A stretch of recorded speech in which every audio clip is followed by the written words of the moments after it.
Hey band, choir, and orchestra directors, it's Jill, and today I'm kicking off my series on teaching the ballot for ensembles. If you're starting to think ahead to second semester when you take your students to contest or festival, this is the series for you.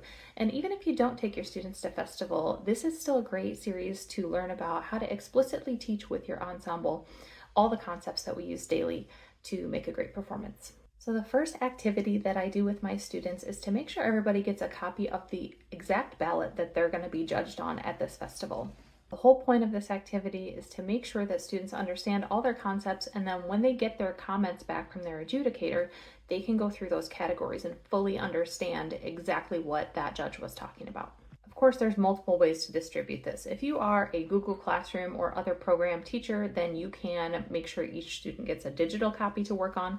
Me, myself, I'm a pencil and paper girl, so I would always print copies that students could keep in their folder. Each person gets one and they put their name on it, and it stays with them throughout the union. So the first activity that I always did is a little bit of a pretest. Depending on the level and experience of the students that you're working with, some of them are going to have no idea what some of those terms on the ballot means, and some of them are going to be able to fill it out as well as any judge, but I like to know ahead of time what I'm dealing with. So if you want to do this digitally, that's great, but as a pencil and paper type of person, I would give each student 2 copies of their ballot.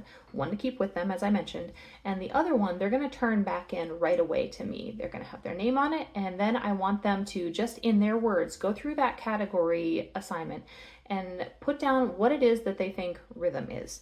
What do they think tone is? Just in their own words. It can be 1 to 10 words, and if they don't know, that's okay. Just have them write IDK.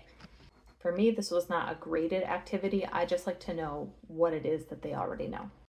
Then once I've kind of compacted all this information from their initial ballots, I use that to guide my future instruction as we move through the unit. Because what we're going to do for the next several weeks in class is move through each category one at a time, and all week we will talk about that one category. In my state, my ballot always started with tone, so that would be the first one that we start with. So make sure you like this video, give us a follow so you can join along as we go on this deep dive through the festival ballot. See you next week, starting with tone.